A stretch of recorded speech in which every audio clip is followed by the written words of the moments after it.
Welcome back, welcome to Thoughts with Amy. I'm not really sure how to enter a vlog. I mean, I'm not really vlogging, it's just kind of my thoughts, but, so yeah, it is raining, really hard here. Like, here's, here's some of it. I'm not sure if you can, it's smashing my window because of all, the wind is carrying it. It's crazy. But anyway, so yeah, it's raining, and that's why it's raining, so I'm like stuck in here. And yeah, it's Thursday. It's Friday. I have a 4-day weekend, so because of the President's Day thing, and so I get Friday off, so, and Monday off. So I have a 4-day weekend, and I start off my 4-day weekend with rain. I mean, it feels like it's just constant rain here. Like every weekend, every weekend we get rain. So it's like a really dampering on my, what I want to do for the weekend, because me and my friends been wanting to go for a hike for like the longest time, and one of my friends can only go on Saturdays, but every Saturday, lo and behold, it rains. So it's crazy. So I'm here on a Friday, don't have work because I'm off, and I'm like, what do I do? It's raining. So I'm not really sure what this vlog is gonna be about. I was gonna say a whole bunch of different just mind-blowing stuff that I've been learning throughout this you know I've been learning a lot of cool stuff within the last week. But I don't know, I have so much on my mind that I keep on drifting from different places. I'm gonna start off with a poem um that I wrote back in September of 2009. um it's not a rhyming poem, and it's not one that I'm really proud of. I used to write all the time, and I still love writing, and that's why I think I felt like talking today, because I had that feeling of um I had that feeling of artistically. Isn't it funny how us people, we want to communicate with people, and we want to, what's our existence? I think that would be the topic today. Just existence here on Earth, and why we need to commune and talk with people, communicate and talk with people to share our existence. Because if we're not meant as a human species to be just alone and not so it's I had this art. I love the artistic side of me. I love, my creative side. And that's why I dance. I dance to share. I did not dance for only me to feel good and to get a workout, and but I dance to share what I'm feeling inside, and what that song means to me, and kind of giving a visual representation of that song. Because in itself, a song is an art form, because somebody wrote down poetically um, a symbolic representation of a life, either their lives, and they're writing it down to share, because everybody shares the same lifestyle. We might not all be going through the same thing in life at one time: death, falling in love, or departing from a loved one, either breaking up, or you know um, if you think about it, all music is about is love, heartbreak. um, it's to share that emotion, and we are addicted to music. And now seems like it's a vlog about music, which I love music, and I can talk forever about music. But that we all share the same emotions and feelings that one goes through in life, just not all at the same time. We're all the same.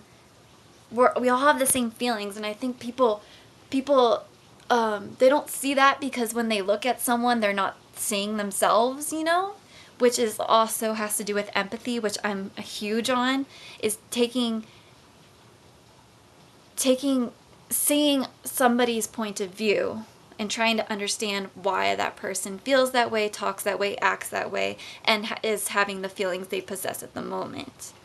The number one reason we communicate, either through music or you know, is to get our feelings across, is to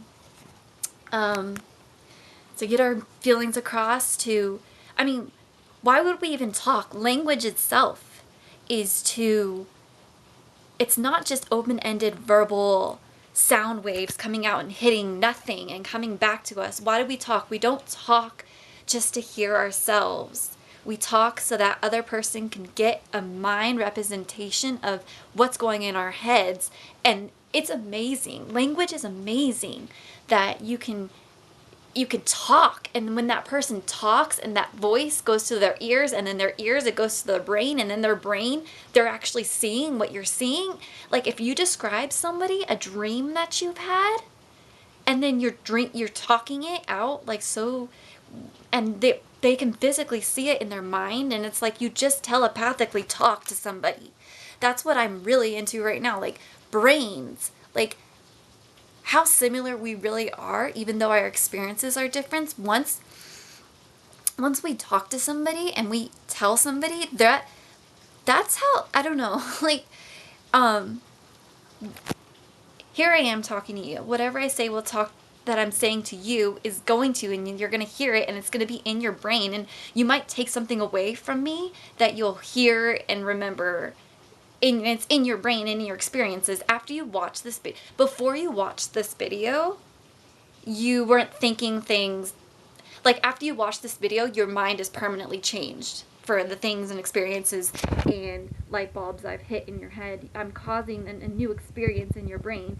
You can also be taking memories right now and changing memories. Every time you have a memory that goes on in your brain, every time you have a memory, it turns a little bit. It changes a little bit. Every time you talk about a memory to somebody, you are enhancing or changing that memory from when it actually existed in real time. A memory can be changed, and a false memory can also be like if somebody says who was with you and they experienced something, and they give you a memory and they go, it did happen, and you're like, well, I don't remember that, and then they go in detail about it, and then you remember something, and maybe you didn't experience what they experienced because their experiences just made them have the memory a little different, and now that they said that, it's going to alter your memory, and now that's why people at car accidents, or people in a jury or whatever, like they remember stuff different from when it actually happened, and that's why you kind of have to get the information right when it happens, because if you let days happen and you try to recollect a memory thing, little things change from when it happened, because your brain just doesn't retain all that information, and it could what do you call it, a traumatizing memory might evict or block. You might block out some stuff that you don't want to see in your brain, like, so it's just crazy how the brain can rewire even memories, even something that actually existed in time. Maybe something didn't even happen. Maybe somebody said something to you, like, remember when you did this, and it wasn't you, it was the friend that did that, but they thought it was you, and then you're like, I don't remember, and then they're like, well, it did, and then they would say stuff to you, and then all of a sudden you think that you actually did it, but you never did. So that's like a false memory. If you guys want to look up more about that false memory stuff, that your brain can actually create memories that you never even did just by hearing something, and then it relating to something in your brain. Like deja vu, man. Deja vu is crazy, creepy. That you feel like you experienced something or you dreamed something before. I don't know. The brain is crazy. Your brain is your only existence, your only perception of life. I mean, even people, you don't know how people perceive you, because you can't jump into somebody's brain and see, oh, how did they view Amy? I mean, how did they view me? How did they view me? I can never see somebody's true perception, only on what they tell me they see me. I can go, what adjectives can you describe me as? But I'm never gonna know how they fully see me. That's why sometimes I really want to just like jump out of my skin and like, go into somebody else's world and see me 3D and see how they perceive me. I mean, have you ever had, sorry, I'm just jumping around to different thoughts. This is crazy that I didn't think that it was going to happen like this, but it did. Have you ever like met somebody the first time? Don't even know them. You don't know them at all, and you see them walking by, and just past experiences that have been put in your head, you know, makes you judge them before you even know them, and yet like basically you might even not even like them. You might think they're if you might think they're cocky, or you might think they're like I'll give a example of mine. Like there was this guy in my class. We were a dance partner. Like, well, he was in every dance class of mine because I took dance in college. I actually minored in dance, so I have a major in early childhood education. I have a degree in that, and then I minored in dance. So I have a minor in dance, and so I took so many dance classes in college, and there was this guy who was in all of my dance classes, and he was very quiet and kept to himself.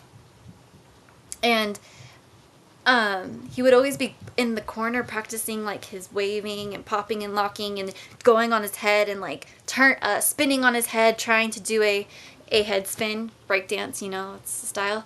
And I kept on looking at him like, wow, that guy's so cocky. Like he's so like he's just trying to show off his dance moves in the corner. He thinks he's all that. Like that's just me. Like, you know, he's just going off in his corner and he doesn't care about anybody in front of him, it seems. Like these are just my cognitive. That's why I hate judgments. Like you should never judge people because your judgments are usually always wrong.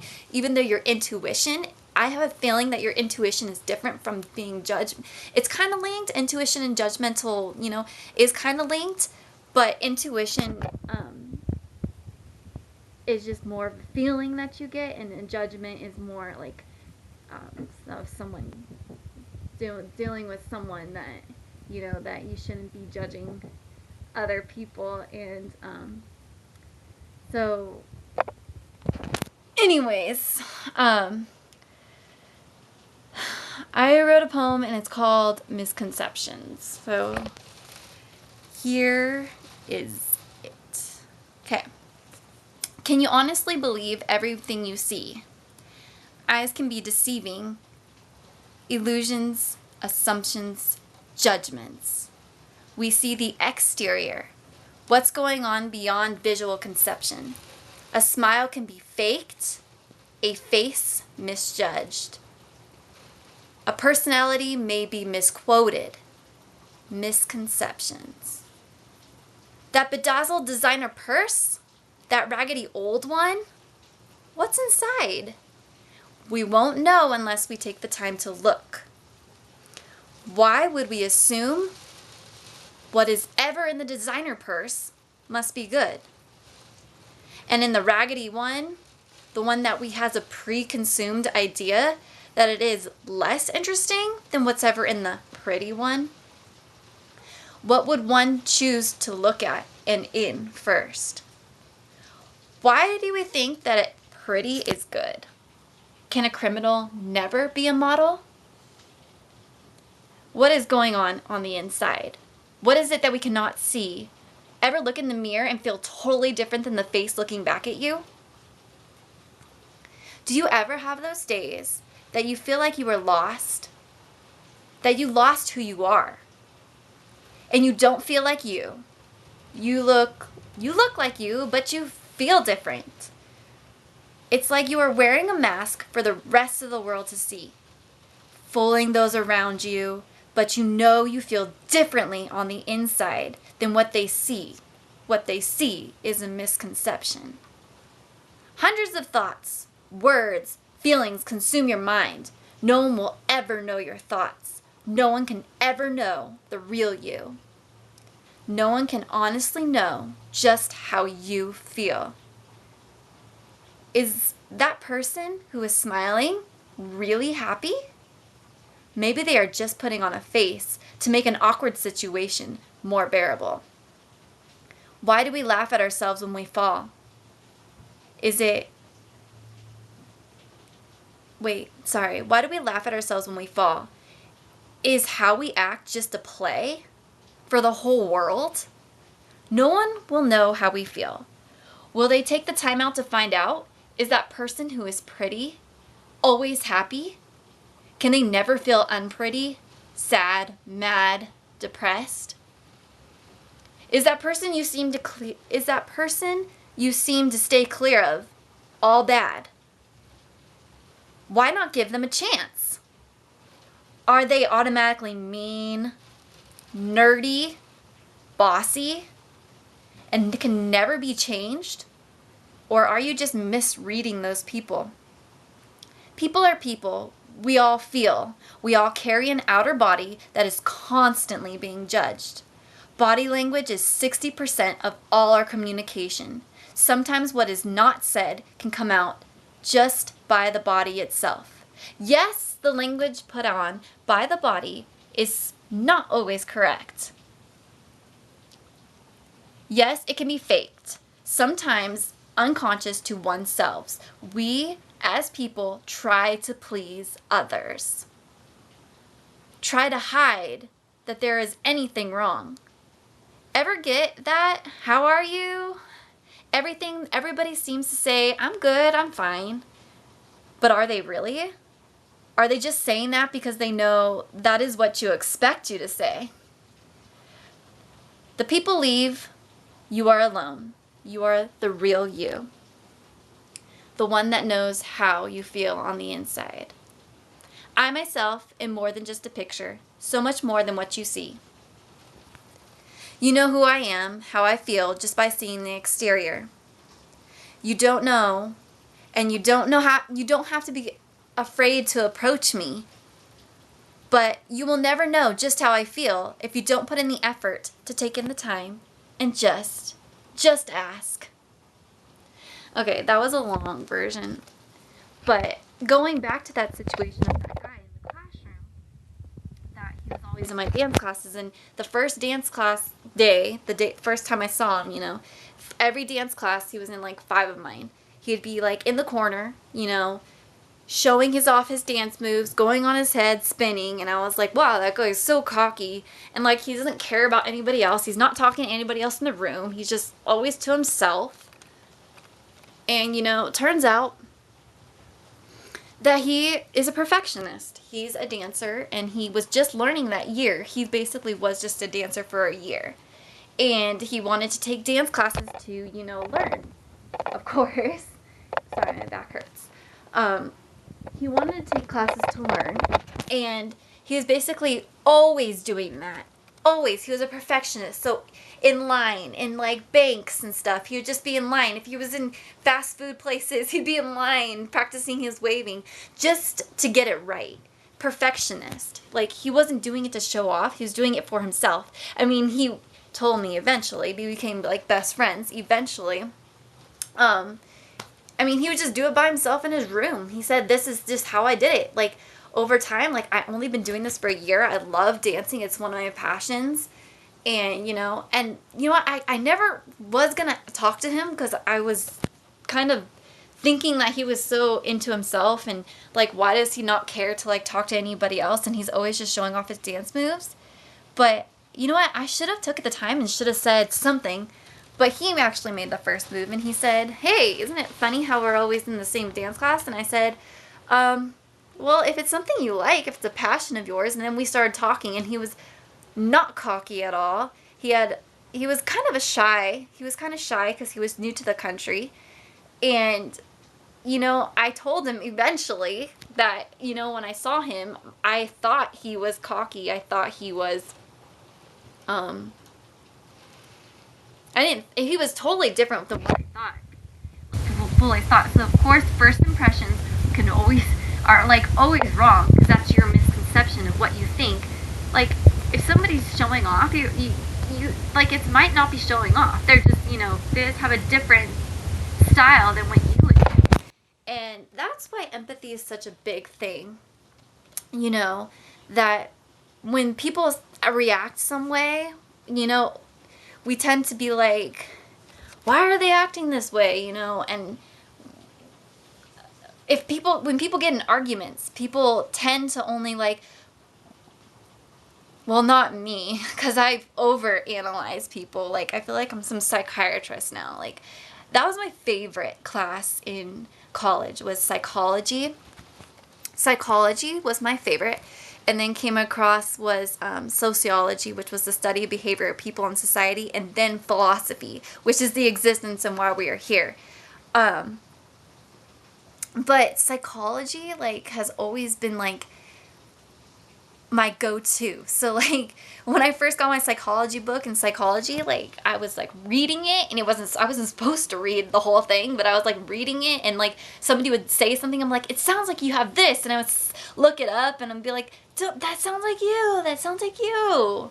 Like psychologically giving people diagnosis on something that didn't even like, I don't know, I was just so into psychology, so I like overanalyze why people say stuff, why people do stuff, why they act. It's hard for me to get angry. Yes, my intuition and me being a human being, because humans have that trait where we're not perfect. Yes, we were made in God's image, but we have the ability to love, because God is love, and we all have love, and we have the capacity to love unconditionally the way God loves us.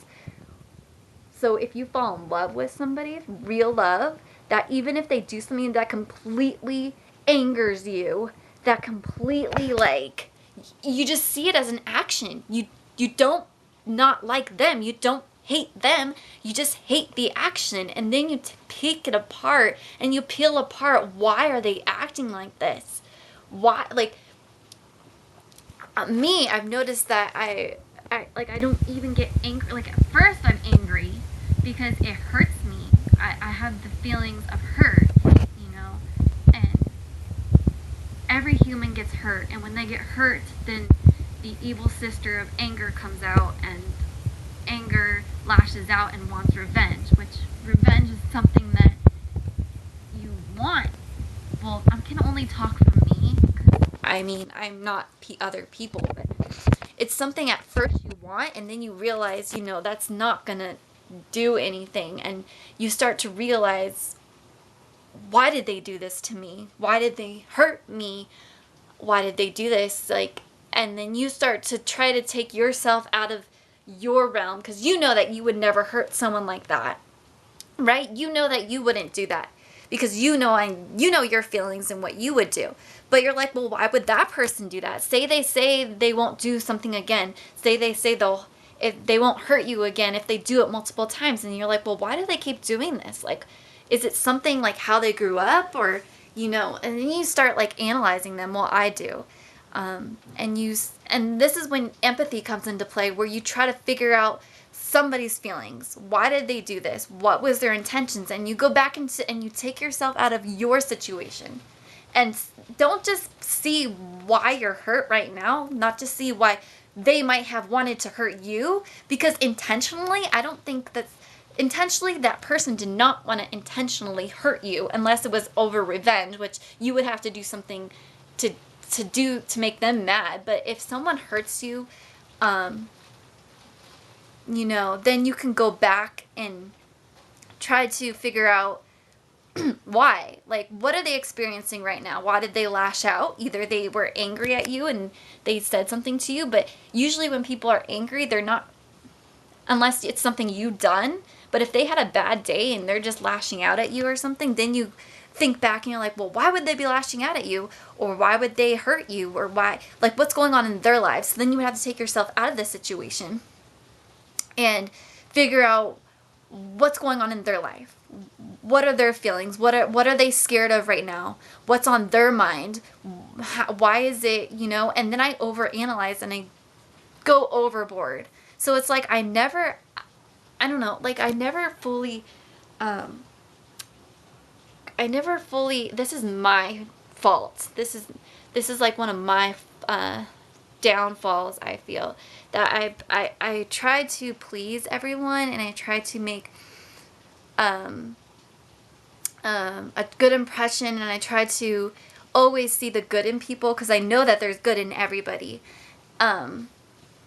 because we're all made from God, and we all have love, and we all have a sense of good. We can shut off that a little bit, but it's never fully gone. So there's always a reason somebody does something, because innately we all have the same feelings. We all hurt, we all love, we all feel, this feeling. So then my biggest fault is that my feelings never count. It's like I always, if I'm hurt by somebody, then I always go, okay, well, what did they do and why did they do this to me? And then I see their reasonings for doing it, and sometimes that person doesn't have, I go way beyond, and I even understand that people don't even have, they lack the feelings to some extent to like see the feelings I'm dealing with, because they're too busy dealing with their own feelings, and I'm even apologetic to that.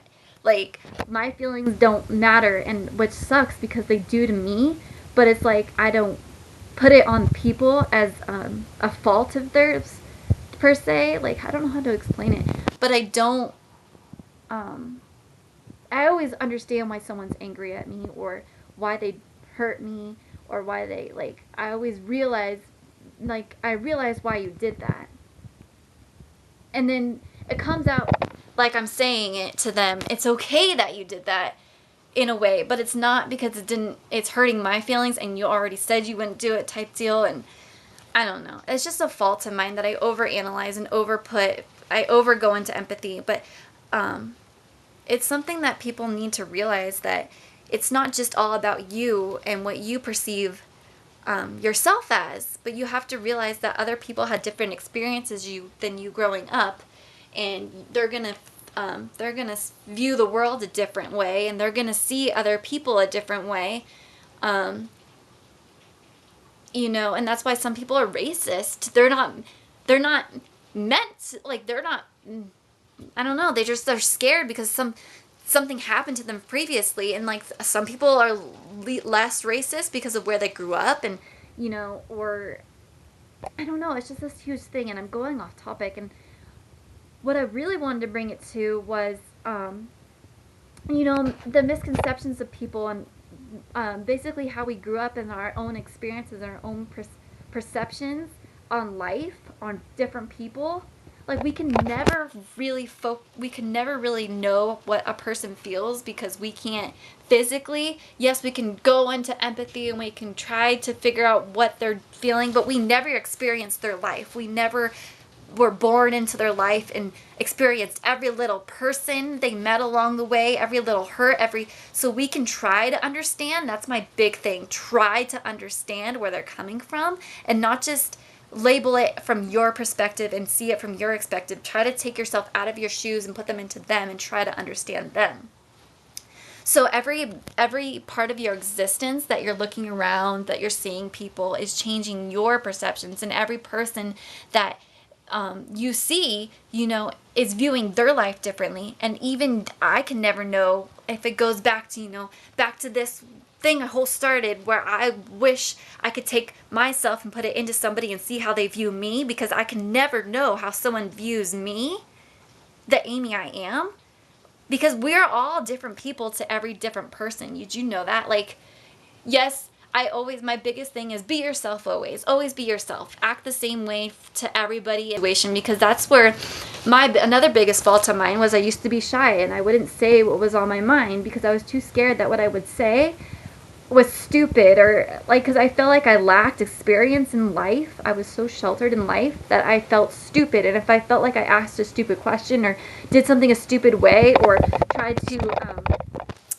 ignite a conversation and didn't, somebody was probably thinking like, oh, that was stupid to say, like, I would back off and I wouldn't even say anything, because I was feared of being ridiculed, feared of looking stupid, feared of looking, so I would just not say anything, so I was quiet, so people never got the real Amy, people never got the real me, people never saw the real me. And my biggest, like, regrets in life was, like, I would meet people and they would meet me, and that first impression that they got off me was what they were in, that's in their mind right now. Like, that's how they view me, and it's not me that they saw, because I was just too afraid to explain everything I was feeling in my mind, and I didn't verbally say it. And like I said, language is the only way we could communicate and get their language into our ears of the other person, into their brain, to get a representation of you. without verbally talking and communicating, they will never know the real you, even though they can never be the you and they can never feel the feelings you feel without verbally talking. So that's why being shy and being an introvert was something that was my biggest downfall in life. And I met so many people, some important people in my life, that when I finally met them, that I met them, and there were so many things I did not say, there were so many things I did not act, and I would not even act like myself because I was too afraid of what they were going to think. So I was kind of living in fear, and I still live in fear, and that's horrible because we all have the potential to be God, godlike, but lowercase g, because we all have God in us. But we're all like, we don't live up to our fullest potential because we're scared, and we don't live the way, like, if imagine if you weren't scared and you just did stuff and you did it, and whatever you wanted to do, whatever your biggest dream was, you just did it. We'd be experiencing life faster, and we only have 75 years to live anyways, but we put off stuff and we don't do stuff right away because we're scared. I'm not sure if you guys know. I know that only my closest friends know. Well, not even only my closest friends, but my intermediate circle. But you guys don't know that I don't drive. I'm 29 years old. Um, and that's a big social, thing that I can't do things. Like, my friends are like, well, we're going to meet here. And I feel bad because I'll just cop out and I'll be like, I don't want to ask for people for rides because I don't want to burden people. Or if I want to hang out one day and it's like, hey, let's go hiking, or hey, let's do this, but yet you have to drive. Like, so it's one of my biggest fears to drive, and because basically it's the only thing that can kill you. Like, I mean, not the only thing, but in my life, even being shy when I was younger, um, I always go, like, I had a fear of public speaking. So if I had to say a speech in front of a class, I'd be like, okay, Amy, it's only 2 minutes. You're going to get up there, and who cares if they think you're stupid, whatever. But it's not going to kill you. You're going to come down from that podium, and you're going to sit back down, and you're going to still live life. It's not going to kill you. What's the worst that can happen? You're not going to die. But then driving, that is, and especially if you're not confident on the road, and you're not, I mean, you can't practice unless you practice on the road with other people, changing lanes, and like, what if you miss and somebody smashes into your butt, and car crashes happen thousands of times a day. Like, that's, it happens, and in everybody's lifetime, because everybody drives, somebody experiences a car crash once in their life. Even being in a car, you don't have to be driving the car. You're going to be in a car crash. You already know you're going to be in a car crash. So it's like, that's why I have a fear of driving, because I don't trust myself in situations. And I know that I haven't been doing it long enough, but I only can be on the road for, that's the only way you can get from point A to point B, is if you're on the road with other drivers.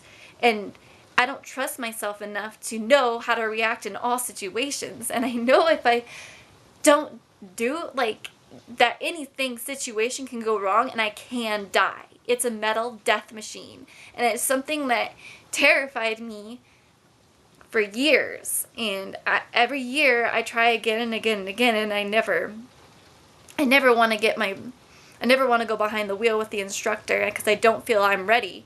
And then I'm going to be 30 this year, and I still don't have a driver's license. So that's my fear. And if I know that if I didn't have that fear, I could have been doing so much more, going to the gym, meeting new people.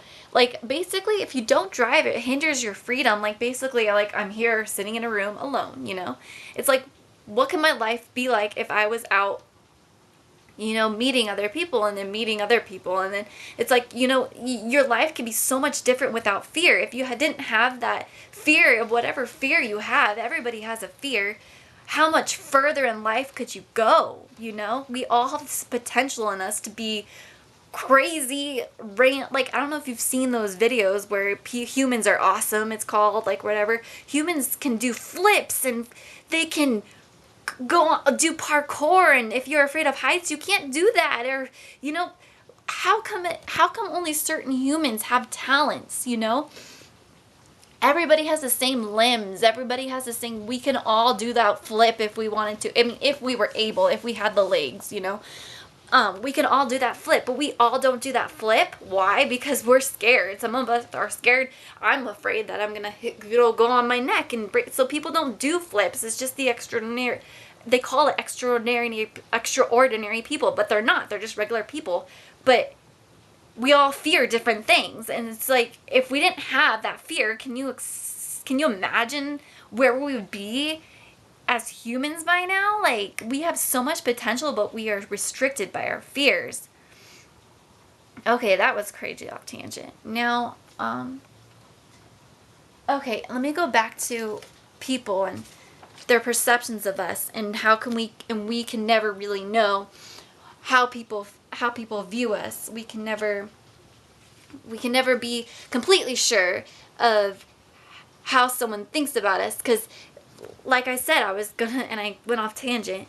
Everybody that we meet, as we're always trying to be ourselves, you know, but everybody that we meet, we're a different us around them. Like, everybody in my family knows me as someone different than, let's say, my coworker does, or, you know, my best friend does, because even though I strive to always be myself. That's my biggest thing after being shy and, you know, not saying things when I should. I always wanted to open up and just say whatever comes out of my mind and not be scared to say what is in my mind at the time. Who cares if it sounds stupid, you know? If it sounds stupid, like I said, my biggest regret is withholding things, and then people not knowing the real me, and then they get a perception in their mind of me, but it's different because they never heard what can come out of my mouth, my views and what I say, because we can only be really known by our brains, and our brains are in here, so we can only verbally express to people what we're feelings and our thoughts and our dreams and our fears through communication. And if we don't talk it out, like, how is anybody ever going to know what we see and feel and hear, and what we fear, and what passions us, or what gives us passion, and what drives us? And, you know, we're all different people, and, like, it's just crazy. Sorry, I'm just trying to get back on my computer. It's just crazy, like, how much communication is needed. And you should never be afraid to say what you feel inside, because it's you. And no one's going to ever know the real you if you withhold information and you withhold acting certain ways in front of other people, you know. So, like I was going to say, our perception, there's something that this guy Cooley termed. It's called the looking glass self. I am not, you are not. Okay, so it's kind of hard to explain because it's like a tongue twister, but it is, I am who you think I am. That's what the looking glass theory is. Okay, because I can't know what you think of me. You could tell me adjectives. If I go back to what I said in the beginning of this video, you can tell me adjectives all you want of what you think of me, but I can never get the full perception of what you think of me when you see me or when I enter a room, you know.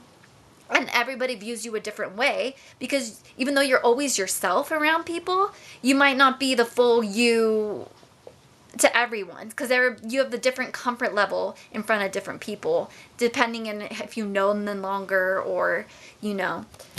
Anyways, so the only way a person can know you and your perception of who you are is known only from who you think they think you are. So you can ask them what you think they think you are, but you'll not know yourself unless, okay, now this is getting confusing, but you can only know your perception. So if they're saying what they're saying about you, it's still coming from your perception. So it's still, so whatever you think everybody else thinks you are, or that one person thinks you are, you're going to think. So it says, I am who you think I am. So It's always just what you think you are, because you can only see your own perceptions and your own life and your own experiences. And that's why some people are so, what do you call it? Their self-confidence is low, even though you may think you're fat or chubby, and you might not be that fat and chubby, but you feel like you are, and you go up to someone, you're like, I feel like I'm fat, and they're like, no, you're beautiful. Like, the beauty is in the eye of the beholder. Like, you may feel awful about yourself. Like, I know for me, like, somebody saw me at my least unhealthy time, and it riddens me with regret, because he saw me at a time where I did not want him to see me, but he loved me anyways, type deal. And he always said, you're beautiful, and I wouldn't care, if your hair was bald, if your head was bald, if you were fat, whatever, because he loved me. And at the time, like, I felt fat, but he always said, you're beautiful, you're pretty. I never felt that way, and I didn't believe it, because I was like, how can someone like you think I'm pretty? Because I didn't feel it. The thing within you is that you have to feel self-confident, and you have to, because we're our own worst critic. And if you don't feel pretty, then whatever anybody says, you're not going to believe, because you're like, no, you're just saying that to make me feel better, type deal. So it's just crazy how, whatever you feel is how you feel. And that's why the mind is so crazy, because how you perceive a day, or how you feel those feelings during the day, it's all within your mind. You can change how you feel, and you can't change what happens to you physically. You can't change the fact that you fell into a hole this morning, like you tripped into a hole. But you can change, say you fell in a puddle, because it's raining here, and say you fell into a puddle and you got all wet. You could be miserable that day, or you could just be like, hey, you know what, I'm just gonna go home, gonna change. And people could think that, I had to go and drive home, and it took me 20 minutes to go home to get a change of clothes, and now I'm 40 minutes out of my day is wasted because I had to go get it. Or you could be like, oh, you know what, that was nothing. At least it's raining in California. We're going to have a great green season. And you can laugh it off, and you tell someone off. You're like, you know what? I was like a 5-year-old today, and I fell in a puddle. You know how in the back in the day we would just jump in puddles on purpose? You could change the situation just by the feelings you give off of it. Because you can have a negative thing happen to you and think it was negative the whole day, and then everything would just be a negative the whole day. Or something negative can happen to you, and you can think of a positive and then have positive thoughts the whole day. Whatever your feelings are, only happiness, and it's all within your mind. You can't control what happens to you, but you control how you react to it, and if it ruins the rest of your day, type deal. Brain coupling is so intriguing to me right now, because we all just want to be understood. And so when we're talking to somebody and they're like, oh yeah, I understand, and then they come at you with more just than the casual talk, how's the weather? Oh, it's raining cats and dogs outside. I know, it's never rained like this. And if someone says, well, yeah, the weather, I grew up in Texas, where it was thunderstorming all the time. Oh, really? That's awesome. It never thunders here. Da da da da. Well, thunder, it was created by, and it was crazy how Benjamin Franklin took a key up there one time, and electricity, and made lightning. And then, yeah, I know, electricity is crazy. I hate being zapped. Yeah, me too. I hate being zapped. Those pens that zap you, I hate them. I know pranks are silly, huh? And it's just you go, unless it's not just an end, people they understand you, and they want to get to know you, and you hit something in your level of you hit something where your brain actually, goes onto the level they're seeing. And so sometimes you even say something the same time someone says something, or sees something in your brain the same time someone sees something in their brain, and you guys have the same idea, and you're going with it. And it's it is an actual coined term, brain coupling. It happens. That's why people get in relationships, or this is why they should get in a relationship, is because they have so much in common, that they have so much, things going on in their brain that they get each other. And that's why people want intimacy. They want to be understood. And I mean, I like, if you're a girl, I mean, if you're in a relationship, girls are highly emotional. I mean, some of them. But I mean, not. Anyways, so some girls are highly emotional, and guys just can't figure that out because guys don't. Guys were taught, you know, as a young. They're brought into society not to show their emotions as much as girls. This is sociology. This is why, you know. Anyways, so if your girl is flipping out about, I don't know, I don't want tacos tonight. I don't like, I just had tacos last night, or, well then tell me where you want to eat. And then why are you yelling at me? Like, why is she, like, what happened in her day that made her, like, so emotional? Sit down, be like, okay, this isn't about tacos, isn't it? I mean, maybe, guys, if you're watching this, maybe I'm giving you some information that you never knew. There's always a reason behind it, an emotion.